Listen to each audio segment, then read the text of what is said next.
સૌથી પહેલા પૂછી લો ભાઈ, છે કોઈ હોય તો પેલા વહી આવો, પછી વાહેતી નહીં. આપણું માન અડધે પગ્યું હોય તો આવે કે મને ભાજપે મોકલ્યો છે, પણ તો પણ પેલા આવો ને. છે નહીં ને? આપણને કઈ વાંધો નથી હો. આજે આ કિસાન મહાપંચાયતમાં ઉપસ્થિત આપ સૌ કચ્છની ધરતીના બળુકા ખેડૂતો, માતાઓ, બહેનો, મંચ ઉપર બેઠેલા અમારા આમ આદમી પાર્ટીના સૌ આગેવાન શ્રીઓ, મીડિયા મિત્રો, પોલીસ મિત્રો, તમામને હું પ્રણામ કરું છું. સૌનો હું આભાર વ્યક્ત કરું છું કે તમે બધાએ આટલી સારી વ્યવસ્થા ગોઠવી અને ખૂબ મોટી સંખ્યામાં આવ્યા છો. દોસ્તો, આમ આદમી પાર્ટી ગુજરાતની અંદર એક આશા બનીને આવી છે. ગુજરાતના છેવાડાના માણસના પ્રશ્નો બાબતે સતત લડવાનું કામ આમ આદમી પાર્ટી કરી રહી છે. અને એટલે હજારો લોકોની આશા આમ આદમી પાર્ટી સાથે જોડાઈ રહી છે, દિવસે દિવસે વધી રહી છે. જ્યારથી વિસાવદર વિધાનસભાની ચૂંટણીનું પરિણામ આવ્યું ત્યારથી ગુજરાતભરના લોકોની અંદર એક નવા જ પ્રકારની હિંમત આવી ગઈ છે કે હવે લડી લેવામાં મજા છે. અત્યાર સુધી ગુજરાતમાં એવું ચાલ્યું કે ભાજપની સરકારે દાબ દબાણ અને દંડાની સરકાર ચલાવી, કે ગુજરાતમાં કંઈ પણ જનતા સાથે અન્યાય અત્યાચાર થાય તો કોઈએ બોલવાનું નહીં. બોલશો તો તમને દબાવવામાં આવશે, બોલશો તો ડરાવવામાં આવશે, બોલશો તો જેલમાં પૂરી દેશું. સરકાર જે જુલમ કરે સહન કરો, બોલવાનું નથી. આવી સરકાર 30 વર્ષથી ચાલી. પણ આ 30 વર્ષની ભાજપની સરકારના દાબ દબાણ અને દંડાથી ન ડરે એવા કેટલાક યુવાનો ગુજરાતની માટીમાંથી ઊભા થયા છે. દોસ્તો, એ યુવાનોનું નામ છે ચૈતરભાઈ વસાવા, રાજુભાઈ કરપડા, પ્રવીણભાઈ રામ, અમારા યુવરાજસિંહ, બ્રિજરાજભાઈ, ઈશુદાનભાઈ. આ કેટલાક યુવાનો માટીમાંથી પેદા થયા. છાતી કાઢીને ભાજપને કીધું કે જે થયું એ થયું, 30 વર્ષ સુધી ભલે ડરાવ્યા પણ જાઓ, અમે તમારી સરકારથી નથી ડરતા, કરી લેજો. શું કરી લેશો તમે? અને આ યુવાનોની મહેનત રંગ લાવી. આ બધા યુવાનો અમે બધા ભેગા મળ્યા. 30 વર્ષ સુધી ભાજપની સામે કોઈ બોલવા વાળું નહોતું. અમે બોલ્યા, એનું સારું પરિણામ એ આવ્યું કે 30 વર્ષ સુધી ગુજરાતમાં એમ કહેવાતું હતું કે અહીંયા ત્રીજી પાર્ટી નહીં હાલે. ઈ જ ગુજરાતની ધરતીના ધારાસભ્ય તરીકે હું અહીંયા તમારી સામે ઉભો છું. એક નહીં, બે નહીં, ત્રણ નહીં, ચાર નહીં, 5 ધારાસભ્યો આજ ગુજરાતની ધરતી પર આમ આદમી પાર્ટીના ચૂંટાયા. 42 લાખ જેટલા મત મળ્યા. 100 જેટલા તાલુકા, જિલ્લા પંચાયત, નગરપાલિકાના સભ્યો ચૂંટાયા. ગામડે ગામડે આમ આદમી પાર્ટીનું માળખું બન્યું.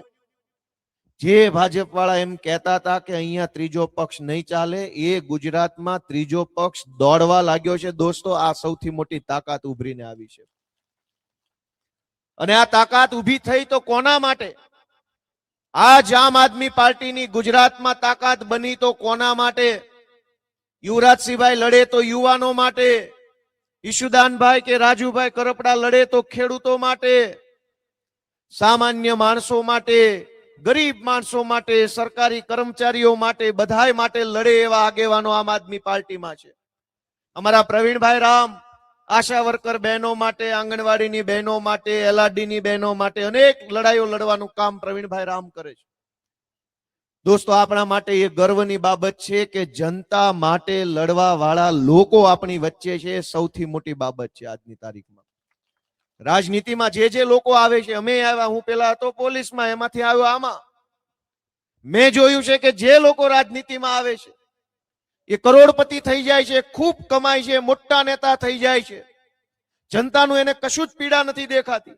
રાજનીતિમાં તો અમે આવ્યા, જોઈ લો, અમે ચપલા પહેરીને આટા મારીએ જ આજની તારીખમાં ધારાસભ્ય છીએ. તોય અમે અહીંયા કમાણી કરવા નથી આવ્યા, લૂંટી લેવા નથી આવ્યા, પણ લૂંટી લેનારાઓને રોકવા માટે અને લૂંટાઈ રહેલા ખેડૂતોને ટેકો આપવા માટે રાજનીતિમાં આવ્યા છે. દોસ્તો, અને એટલા માટે જ લોકોના આશીર્વાદ અમને મળ્યા. મિત્રો, આજે ખેડૂત મહાપંચાયતનો સૌથી સળગતો મુદ્દો આ કચ્છનો શું છે? Power grid. ધ્યાનથી સાંભળજો. બધાએ કીધું પોતપોતાની રીતે, કંપની આમ કરે છે, ઓલો આમ કરે છે, પેલો આમ કરે છે. સૌથી મોટો મુદ્દો કચ્છનો કે ગુજરાતનો શું છે? કે કંપની પાવરની લાઈન કાઢે ખેતરમાં, મને લાગે છે એ મોટો મુદ્દો નથી. સૌથી મોટો મુદ્દો છે પાવર. ધ્યાનથી સાંભળજો કે પાવર સૌથી મોટો મુદ્દો છે. પાવર કોનો? પાવર કંપનીનો, પાવર પોલીસનો, પાવર સરકારનો કે પાવર જનતાનો? આ સૌથી મોટો મુદ્દો છે દોસ્તો. આપણે એ નક્કી કરવાનું છે કે લાઈન તો નીકળી, પણ પાવર કોનો? પાવર જનતાનો હોવો જોઈએ. આજે જનતાનો પાવર નથી હાલતો. આજે તો નેતાનો પાવર, કંપનીનો પાવર, સરકારનો પાવર ચાલે છે. અને એટલે હું તમને વિનંતી કરું છું કે જનતાના પાવરને આપણે બધાએ ઓળખવો પડશે. જનતાનો પાવર કેવો હોવો જોઈએ એ સરકારને બતાવવું પડશે. નહીતર તો સરકાર એમનો પાવર બતાવશે, પોલીસ એમનો પાવર બતાવશે, કંપની એમનો પાવર બતાવશે. આપણો પાવરની તાકાત શું છે હું તમને યાદ કરાવું. વિસાવદર વિધાનસભાની ચૂંટણીમાં કે જનતાનો પાવર કેવો હોય. જનતાનો પાવર જોવો હોય તો વિસાવદરની ચૂંટણી જોઈ લો કે વિસાવદરની એક સીટની ચૂંટણીની અંદર મુખ્યમંત્રી પ્રચાર કરતા હતા, ગૃહમંત્રી પ્રચાર કરે, વન મંત્રી, પાણી મંત્રી, કૃષિ મંત્રી, સહકાર મંત્રી, આખા ગુજરાતના તમામ મંત્રી, ધારાસભ્યો, સાંસદ સભ્યો, બુટલેગરો, ગુંડાઓ, લફંગાઓ બધા જ લોકો વિસાવદરની ચૂંટણીમાં પ્રચાર કરતા હતા. પણ સાચો પાવર જનતાનો હતો. એટલે જનતાના પાવરથી ગોપાલ ઇટાલિયા ધારાસભ્ય તરીકે બેઠો. તો પાવર સરકારનો નથી, પાવર સત્તાનો નથી, પાવર કંપનીનો નથી. પાવર દેશની આમ જનતાનો, દેશના ખેડૂતોનો, દેશના મહેનતુ માણસોનો પાવર છે.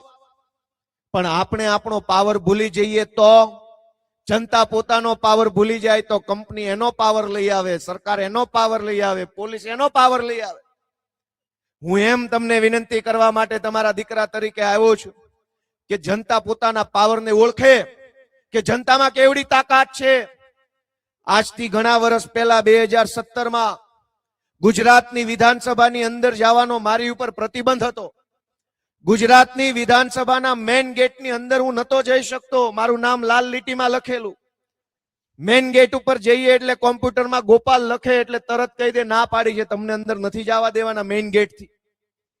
પણ વિસાવદર વિધાનસભાની ચૂંટણીમાં મને જનતાના પાવરથી ધારાસભ્ય બનવાની તક મળી.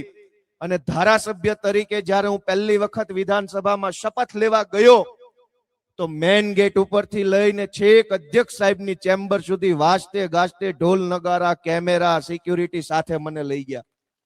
તો આ કોનો પાવર છે? આ જનતાનો પાવર છે કે જે વિધાનસભા મને અંદર આવવા દેવાની ના પાડે એ જ વિધાનસભાએ વાજતે ગાજતે ગોપાલ ઇટાલિયાને અંદર લઈ જવો પડે. તાકાત ગોપાલની નહીં, આમ જનતાની છે, ખેડૂતોની તાકાત છે દોસ્તો. પણ આપણે આપણી તાકાત ભૂલી જઈએ. આપણે આપણી તાકાતને વિભાજિત કરી નાખીએ, જ્ઞાતિમાં, ધર્મમાં, ફલાણી રીતે, બીજી રીતે આપણે આપણી તાકાતને તોડી નાખીએ તો બહારની તાકાત આપણી ઉપર ચડી બેસે. મિત્રો, આ અનેક જગ્યાએ આ લાઈનનો પ્રશ્ન ખાલી કચ્છનો નથી. ધાંગધ્રા, હળવદ, મોરબી, અમારે ઠીક વિસાવદર સુધી આ પ્રશ્ન છે. મેં એક વખત એક ભાજપના નેતાને વિધાનસભામાં પૂછ્યું કે આ કંપનીઓ લાઈનો નાખે છે, કરોડો રૂપિયા કમાય છે, તો ખેડૂતોને પૂરું વળતર આપવામાં વાંધો શું છે? દઈ દો ને જે પૈસા દેવાના થતા હોય એ. ખેડૂતના ખેતરમાં લાઇટનો થાંભલો નાખો, હાઈ ટેન્શન લાઈન, તો પૂરું વળતર દેવામાં વાંધો શું છે? ભાજપના નેતાએ મને એમ કીધું ચૂંટણી ટાણે દઈ તો દઈએ છે, પછી રોજ થોડા દેવાના હોય. મતદાનની આગલી રાતે તો દઈએ છે ને એમાં તમે મત દીધો, હવે શેના પૈસા? મિત્રો, વાત કટાક્ષમાં છે પણ કાળજે લાગે એવી છે કે નહીં? ચૂંટણીના આગલી રાતે જ્ઞાતિના નામે, ધર્મના નામે, હિન્દુ મુસલમાનના નામે અનેક રીતે આપણને ભોળવીને, છેતરીને, ડરાવીને, લલચાવીને આપણો મત લઈ જાય. પછી આપણા જ મતથી બનેલો નેતા આપણું માને નહીં. પણ શું કામ માને? એ તો કેચ છે કે પૈસા દેવાઈ ગયા છે, અગાઉ દીધા છે, થાંભલા પછી આવ્યા છે. હવે એનું શું કરવું? આ જવાબનો મારે શું જવાબ દેવો? બધા એવા નથી, તમામ એવા ન હોય, પણ સારા માણસની સંખ્યા ઓછી થઈ ગઈ હોય તો શું કરવું? મિત્રો, અમે તમને વિનંતી કરવા માટે આવ્યા છે. ઈશુદાનભાઈ અને હેમંતભાઈએ વાત કરી કે કેસમાં સુપ્રીમ કોર્ટમાં કેસ લડશું, હાઈકોર્ટમાં લડશું. ભાઈ, હું વકીલ છું, મને એમાં રસ નથી. કેસ લડવો હોય તો જનતાની અદાલતમાં લડાવવો જોઈએ દોસ્તો. આ જનતા બેઠી જનતાની અદાલતમાં આવવો જોઈએ.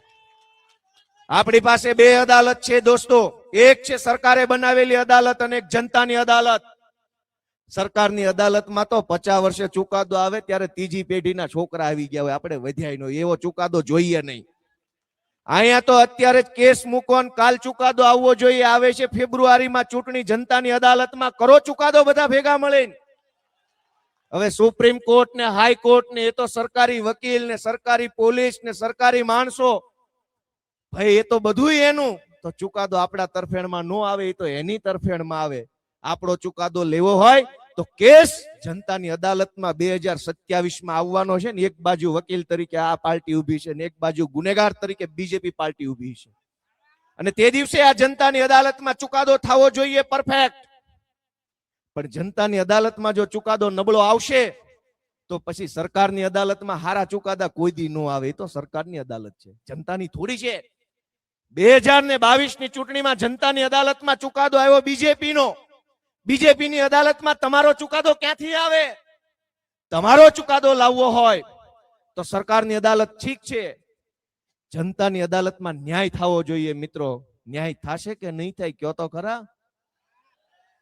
મિત્રો, ચૂંટણીઓ આવી રહી છે. અમે તો બહુ નાના માણસો છીએ. અમને તો કોઈક ગાળું દઈ જાય, કોઈક ચપલા મારી જાય છે, કોઈક અમારી સભામાં પથરા મારી જાય છે. અમે તો નાના માણસો છીએ. અમે તો બહુ તો મોટા મોટા કદાવર નેતાઓ સામે લડી શકીએ, અમે મોટી સત્તાઓ સામે બોલી શકીએ, જેલનો ડર ન લાગે એવી રીતે લડીએ. એનાથી વિશેષ તો અમે શું કરી શકીએ? મોટા મોટા માણસો તો મીઠાના આખા રણના રણ ખાઈ જાય, રોડ ખાઈ જાય. એ તો મોટા માણસો કહેવાય, આપણને એવું ન ફાવે. મિત્રો, અમે નાના માણસો છીએ, સામાન્ય પરિવારમાંથી આવીએ છીએ. સામાન્ય પરિવારના ખેડૂતોની પીડા અમે સમજીએ છીએ. પશુપાલક, ખેડૂત, ખેતી મજૂરી કરતો માણસ, ભાગવું રાખનાર માણસ, એની પીડા સમજનાર પાર્ટી જો આખા દેશમાં કોઈ હોય તો માત્ર ને માત્ર અરવિંદ કેજરીવાલ ને આમ આદમી પાર્ટી. દોસ્તો, હમણાં માવઠું આવ્યું ગુજરાતમાં અને પંજાબની અંદર પૂર આવેલું, અતિવૃષ્ટિ થઈ. જ્યારે પંજાબમાં આમ આદમી પાર્ટીની સરકારે રાહત સહાય જાહેર કરી ત્યારે એને ખેડૂતોને વળતર આપવાનો પણ નિર્ણય કર્યો. ભાગવું ખેતર વાવવા રાખ્યું હોય એને પણ વળતર આપવાનો નિર્ણય કર્યો. અને જે લોકો ખેતરે બીજાના ખેતરે મજૂરી કરે છે એને પણ વળતર આપવાનો નિર્ણય પંજાબની આમ આદમી પાર્ટીની સરકારે કર્યો. દેશના ઇતિહાસમાં પહેલીવાર એવું બન્યું કે ખેડૂત, ભાગવું રાખનાર અને ખેતી મજૂરી કરનાર ત્રણેય વર્ગનું ધ્યાન રાખવાનું કામ આમ આદમી પાર્ટીની સરકારે કર્યું. અને ગુજરાતમાં શું હાલત છે? ખેડૂતના હાથમાં હજુ કાણી કોડી સહાયની આવી નથી. માવઠા આવે, અતિવૃષ્ટિ આવે, જરૂર હોય ત્યારે પાણી નો આવે અને ખેડૂત પાયમાલ થઈ જાય, કંટાળીને થાકીને જમીન કંપનીઓને આપી દે એવી પરિસ્થિતિનું નિર્માણ આ ભાજપે કર્યું છે. દોસ્તો, હું તમને વિનંતી કરું છું કે આજે આપણે બધાએ અહીંયા ભેગા થયા છીએ તો એક વિચાર અહીંથી લઈને આપણે જવાનું છે.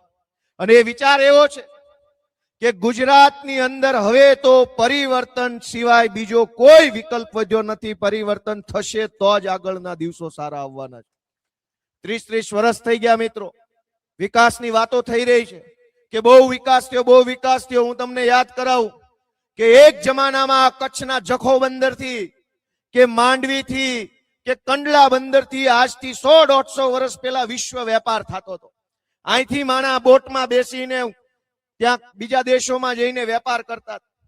100 વર્ષ પહેલા અહીંથી વિશ્વ વેપાર હતો અને આજે એક દરિયાકાંઠે હજારો ડ્રગ્સના પડીકાઓ સીધા હાથમાં આવી જાય છે, કોઈ પકડાતો નથી ક્યારેય. એક જમાનામાં આ જગ્યાએથી વિશ્વ વેપાર થતો ને આજે ડ્રગ્સ આવે. અને વિચાર કરો કે પડીકા હજારો નંગ પડીકા પકડાય, રેઢે રેઢા પકડાઈ જાય, એનો કોઈ મોકલનારો પકડાતો નથી. તમે તમારા ખેતરની અંદર કપાસના છોડની વચ્ચે ખાલી સાહમાં ગાંજો વાવ્યો હોય તોય ખબર પડી જાય ગાંધીનગર સુધી ગાંજો વાવ્યો છે. પણ કરોડો રૂપિયાના ડ્રગ્સના પેકેટ અહીંયા બંદર ઉપર એમનામ તરતા તરતા આવી જાય, જાણે સ્વિમિંગ પુલમાં નાવા આવ્યા હોય એમ. અને આરોપી કોઈ દી પકડાતા નથી. દોસ્તો, આપણે બધાએ જાગવું પડશે, આપણે બધાએ વિચારવું પડશે. બહેનો કેમ આવ્યા? હા તો કરજો. હું એવું છે? શું છે? હાલ્યો હાલ્યો માઇકમાં બોલાય. ઉરાવી આવો.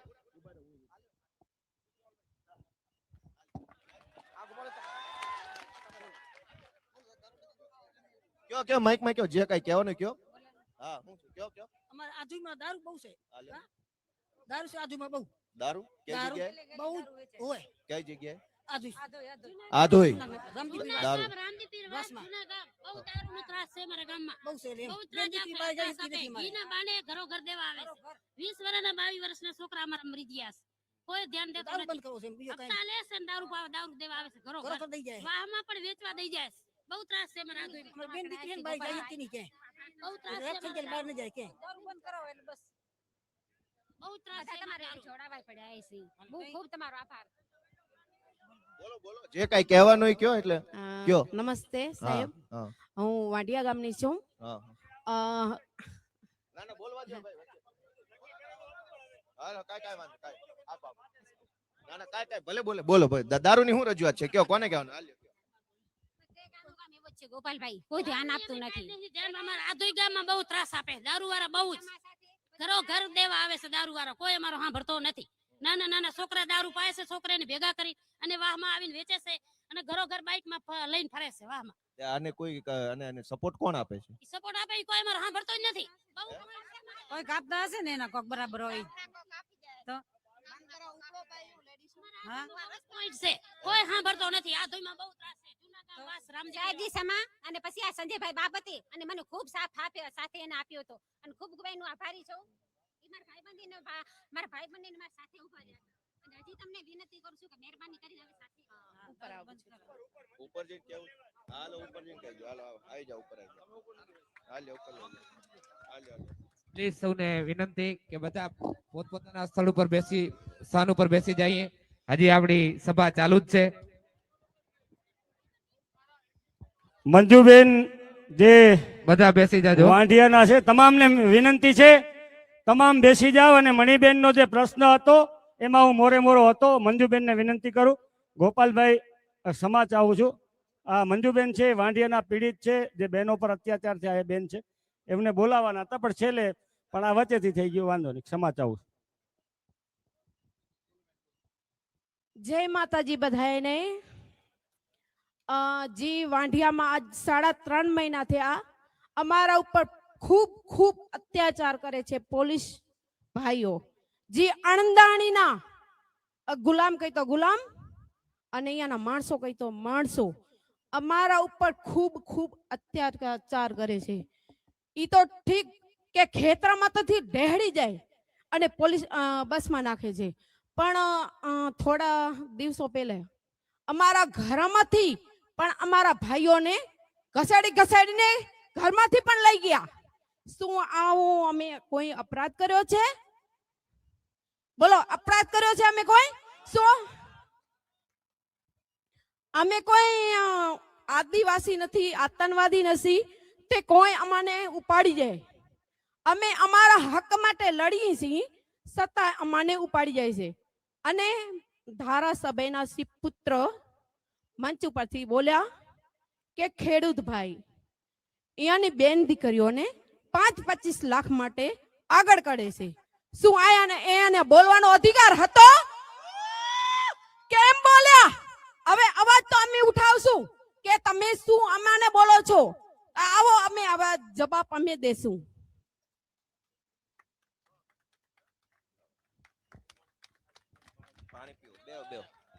હાલો દોસ્તો, બેને એમ કીધું કે ઘરેથી આવીને લઈ જાય છે. કોઈ નિર્દોષ માણસો છે.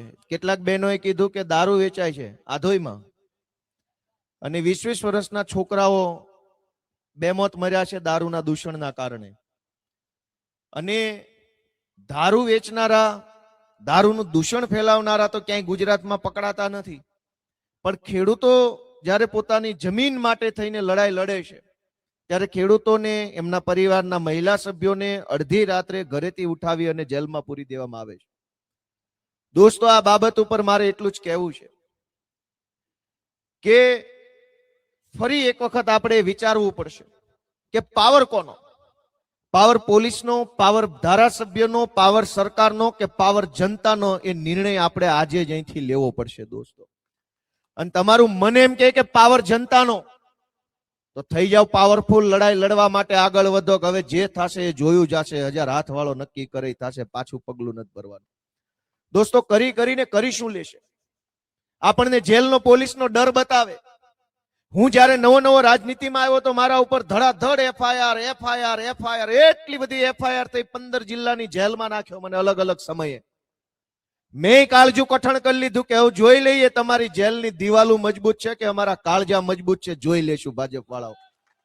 દોસ્તો કરી શું લેશે? ક્યાં લઈ જશે બધાને? સેજ જો ડર છોડો, સેજ હતાશા છોડો, તો સરકાર પાસે એવી કોઈ તાકાત નથી કે નાના માણસની હિંમતને રોકી શકે. તમે યાદ કરો આપણા ગુજરાતના પનોતા પુત્ર, ભારત દેશના રાષ્ટ્રપિતા મહાત્મા ગાંધીને, કે ગાંધી પાસે શું હતું? અંગ્રેજો પાસે શું હતું? અંગ્રેજો પાસે તોપ, બંદૂકો, સેના, પોલીસ, જેલ બધું જ હતું. ગાંધીજી પાસે એક પોતડી ને એક ફાળીઓ સિવાય કઈ નહોતું. પણ એ લડાઈ કેમ જીત્યા? જેની પાસે સૈનિક હોય, ગોળી હોય, બંદૂક હોય, તોપ હોય, સત્તા હોય, સરકાર હોય, એ જ માણસ લડાઈ જીતશે એવું ક્યારેય ન બને. જેનું મનોબળ મક્કમ હોય, જેના કાળજા હજર બમ હોય, એ જ માણસ લડાઈ જીતે છે. ભારતનો ઇતિહાસ છે દોસ્તો. યાદ કરો મહાભારતના યુદ્ધને, કે એક બાજુ કૌરવો, જેની પાસે સેના, ધુરંધરો, બાણાવળીઓ, યુદ્ધ કરનારાઓ, હાથી, ઘોડા, રથ બધું જ કૌરવો પાસે. પાંડવો પાસે કશું જ નહોતું, પણ પાંડવો પાસે સત્ય હતું, મનોબળ મક્કમ હતું, એટલે ઇતિહાસમાં પાંડવોની જીત થઈ દોસ્તો. એ ગાંધીનો જમાનો હોય કે મહાભારતનો જમાનો હોય કે આજનો આ ભ્રષ્ટ ભાજપનો જમાનો હોય, સત્તામાં એવી કોઈ તાકાત નથી કે મક્કમ મનોબળના માણસને હરાવી શકે કે એને નમાવી શકે. દોસ્તો વાંડિયા ગામના ખેડૂતો કે આ કચ્છના ખેડૂતો કે ગુજરાતના ખેડૂતો એક વખત જો વિસાવદરના ખેડૂતોની જેમ મુઠ્ઠી બાંધી લે અને નિર્ણય કરી લે, તો ભાજપની સત્તામાં, એની પોલીસમાં, એની જેલમાં, એની કોર્ટમાં કોઈ દમ નથી કે છેવાડાના માણસને રોકી શકે. દોસ્તો મજબૂત થઈ જાવ એક વખત. અને ગુમાવવાનું શું છે? શું ગુમાવવાનું છે? ગુમાવવાનું આપણી પાસે તો કંઈ નથી. આપણી પાસે ગુમાવવા જેવું શું? આપણો ડર ગુમાવવાનો, આપણી નિરાશા ગુમાવવાની, આપણી ચિંતા ગુમાવવાની, આપણને લાગતો ભય ગુમાવવાનો. અને જે પોતાનો ડર ગુમાવી બેસે ને એને દુનિયાની કોઈ તાકાત ડરાવી નથી શકતી. આજ આપણને જેલનો ડર એ રોકે છે લડતા, પોલીસનો ડર લડતા રોકે છે. મને કઈક થઈ જશે, મારી ઉપર આમ થઈ જશે, તેમ થઈ જશે. દોસ્તો હું તમારી જેમ એક સામાન્ય ગામડામાં જન્મેલો નાના ઘરનો દીકરો છું. અમે આવી રીતે નાનો મોટો અન્યાય અત્યાચાર જોયો તો અંદરથી એક ઉમળકો આવ્યો કે હવે મારું કરી શું લેશે ને એ જોઈ લેવું છે. જા તારામાં થાય જુલમ મંડ કરવા. અને અમે જોઈએ છે કે અમે કેટલો જુલમ સહન કરી શકીએ એમ છે. 1 વાર 2 વાર 5 વાર 25 વાર એફઆઈઆર કરી પછી એ થાકી ગયા કે હવે આને કઈ વાંધો નથી આવે. દોસ્તો મજબૂત તો બનવું પડશે. આપણા હક માટે, આપણા અધિકાર માટે, આપણા બાળકો માટે. આ કાંઈ નહીં વધવા દે. આજ તો લાઈનો નાખે છે, કાલ રોડ આવશે, પરમ દિવસે દિવાલ મારી દેશે કે આ જમીન અમારી. અને અનેક જગ્યાએ કર્યું જ છે ને એવું. કોઈ કહેવા વાળું નથી. દોસ્તો હું તમને બધાને સતત વારંવાર એકની એક વાત વિનંતી કરું છું કે પોતાનો આત્મા જગાડો. કચ્છને લૂંટી લીધું. ખનીજ માફિયાઓ એટલી હદે બેફામ છે. તમે કચ્છમાં ચારેય બાજુ જાઓ, જે કઈ ખટારાઓ હાલે છે એ બધા જ ખટારાઓ ભાજપના નેતાઓના ખટારાઓ છે. વાત સાચી કે ખોટી? સામાન્ય માણસના ભાગમાં તો ખટાડો નીકળી ગયા પછી ઉડતી ડમરી જેના ભાગમાં વધે છે. સામાન્ય માણસના હાથમાં ખટારો નથી કે ખાણનો વહીવટ નથી. ચૂંટણી ટાણે એ જ ખટારો ચલાવનારા બોસના માણસો આવે ગામમાં, કોકને ધમકાવે, કોકને પૈસા આપે, કોકને લાલચ આપે કે તારાય 2 ખટારા મુકાઈ દઈશ, બોલતો નહીં, આપમાં જાતો નહીં. કોકને 1 ખટારાની લાલચ, કોકને બોલેરાની લાલચ, કોકને ઇકો વાનની લાલચ કે તારું કંપની કરાવી દઈશ, તું બોલતો નહીં. દોસ્તો આપણે બધા ક્યારે જાગશું? અમે તો તમને ખેડૂતના દીકરા તરીકે જાગૃત કરવા માટે આવ્યા છે. આ દારૂની રીલમ છેલ જોવો. અનેક નિર્દોષ પરિવારો વિખાઈ ગયા છે આ દારૂના દૂષણના કારણે. અને આ દારૂ અને દારૂનું દૂષણ તો દારૂ, ડ્રગ્સનું દૂષણ એટલી હદે અત્યારે ગુજરાતની અંદર ડ્રગ્સનું દૂષણ વધ્યું છે કે રાવ ફરિયાદ ક્યાં કરો. આપણે તો ભાગ્યશાળી એટલા બધા છે કે આપણને ગૃહમંત્રી હારા મળ્યા છે. આવા આખા દેશમાં ક્યાંય ગૃહમંત્રી નથી. દોસ્તો કેટલા નસીબ હશે, કેટલા જન્મના પુણ્ય છે આપણા બધાના કે આવા હાવ ગૃહમંત્રી મળ્યા આપણને. દોસ્તો શું વખાણ સ્ટેજ ઉપરથી કરવા અમારા પોલીસ વાળા સાંભળે છે એ મનમાં દાંત કાઢશે. એટલે મારે કાંઈ બોલવું નથી, હું હતો પોલીસમાં. દોસ્તો આમાં હું તો તમને એક વિનંતી કરું છું કે જ્યારથી વિસાવદરની જનતાએ મને ધારાસભ્ય બનાવ્યો, પહેલા મને એમ લાગતું કે આપણે સરકારમાં આમ રજૂઆત કરશું, સરકારમાં તેમ રજૂઆત કરશું, આપણે જઈને કહેશું કે સરકારને કચ્છમાં આમ થાય છે, ભાવનગરમાં આમ છે, ડેરીની અંદર આમ ચાલે છે, જમીન સંપાદનમાં આમ છે, કંપનીની પાવર ગ્રીડની લાઈનો આવી રીતે છે, આપણે બધું કહેશું, સરકારમાં જઈને રજૂઆત કરશું. મને પહેલા એમ થતું હતું, પણ જેવો ધારાસભ્ય બનીને વિધાનસભામાં ગયો તો મેં જોયું કે સરકાર બરકાર કઈ છે જ નહીં, સર્કસ હાલે છે. આમાં ક્યાં રજૂઆત કરવાની તમારે? અડકો દડકો દહીં દડકો બની ગયો મંત્રી. હવે હમણાં અહીંયા વારો આવ્યો છે, 1.5 વર્ષ પછી બીજાનો વારો, 1.5 વર્ષ પછી ત્રીજાનો વારો. તમે વિચારો કે આ મંત્રી જનતાને કામ કરવા માટે બનાવે છે કે એને કઈક રૂપિયા ખવડાવવા બનાવે છે? ભાજપે સંગીત ખુરશીની રમતની જેમ, સર્કસના ખેલની જેમ સરકાર ચલાવે છે. દર 1.5-2 વર્ષે નવા મંત્રી આવે. 1.5-2 વર્ષ જે માણસ મંત્રી રહી જાય એ ધરાય ધરાઈને રૂપિયા કમાય, પેટ ભરી લે, ખિસ્સા ભરી લે, ગોડાઉન ભરી લે. પછી વારો બદલાઈ જાય, જા ભાઈ તું ઘર ભેગો થા, નવાનો વારો. જૂના જમાનામાં પંગત બેહતી, એક પંગત ખાઈ લે એટલે એને ઊભી કરે, બીજી પંગત બેહે. આ બાજુ હું પંગત બોલે છે, પંગત પડે છે વિધાનસભામાં મંત્રીની. એક પંગત પૂરી થઈ, હમણાં કાઢી મૂકી, નવી પંગત બેહારી. એમાં આંકનો વારો આવ્યો કચ્છનો. એક વખત મંત્રી 1.5-2 વર્ષ રહી જાય, ધરાય ધરાઈને રૂપિયા કમાઈ લે, પછી આજીવન કોઈ દિવસ ભાજપની વિરુદ્ધમાં ન બોલે, ભાજપની સાથ ન છોડે, અને ખેડૂતો પર ગમે એટલો જુલમ થાય ને તો એક શબ્દ ન બોલે ને એટલું હદે એને ભ્રષ્ટાચારમાં કરવા દેવામાં આવે છે. અહીંથી પહેલાય મંત્રી હતા, એની હોટલો બની ગઈ, એના વોલ્વો હાલે, એનું બધું થઈ ગયું, છોકરા સેટ, બધું સેટ. નવાનો વારો આવ્યો, એનું સેટ. આનું ભરાઈ જાય એટલે ત્રીજો આવશે, એનું સેટ. દોસ્તો સરકારને સર્કસ બનાવી નાખી છે. રજૂઆત કોને જઈને કરશો? તમે મને કહો, ક્યાં રજૂઆત કરવી? સર્કસમાં હોય રજૂઆત? સરકાર જેવું કઈ વધ્યું નથી. અમે તો વિધાનસભામાં જઈને બેઠા, જોયું, ખબર પડી કે અહીંયા કઈ નથી. નહીતર તમે એક વસ્તુ સમજો કે ગુજરાતની સરકારની પાસે ગામમાં તલાટી મંત્રી છે, તલાટી મંત્રીની ઉપર ટીડીઓ છે, ટીડીઓની બાજુમાં મામલતદાર છે, ઈ બેયની ઉપર એક પ્રાંત અધિકારી છે, ઈ પ્રાંત અધિકારીની ઉપર આરએસી રેસિડેન્શિયલ એડિશનલ કલેક્ટર છે, એની ઉપર કલેક્ટર છે, કલેક્ટર ઉપર વિભાગીય સચિવો હોય છે, એની ઉપર ઉપસચિવ ને મદદનીશ સચિવ, નાયબ સચિવ, મુખ્ય સચિવ, અધિક મુખ્ય સચિવ, સચિવના સચિવ, એના સચિવ, સચિવ, એટલું બધું છે. ગામના તલાટી મંત્રીથી લઈને ગાંધીનગર સુધી હજારો માણસો નોકરીએ રાખ્યા છે. પણ ગામનો પ્રશ્ન ગાંધીનગર પહોંચતો કેમ નથી? અને ગામનો પ્રશ્ન ગાંધીનગર પહોંચાડવા માટે તો આ વ્યવસ્થા ઊભી કરી છે કે ગામમાં કઈ તકલીફ હોય તલાટીને કયો, એનાથી ન થાય ટીડીઓને કયો, એનાથી ન થાય મામલતદારને કયો, એનાથી ન થાય પ્રાંત અધિકારીને કયો. આખી ચેનલ બનાવેલી છે, પણ તોય ગામનો પ્રશ્ન ગાંધીનગર પહોંચતો નથી. એક બીજી ચેનલ બનેલી છે કે ગામમાં સરપંચ, એની ઉપર તાલુકા સભ્ય, એની ઉપર જિલ્લા સભ્ય, એની ઉપર ધારાસભ્ય, એની ઉપર સાંસદ સભ્યો, એની ઉપર મંત્રી, એની ઉપર મુખ્યમંત્રી. એવી રીતે પ્રશ્ન ઉપર નથી જાતો, ઓલી રીતે પ્રશ્ન ઉપર નથી જાતો. આપણી વાત ગાંધીનગર પોકતી કેમ નથી?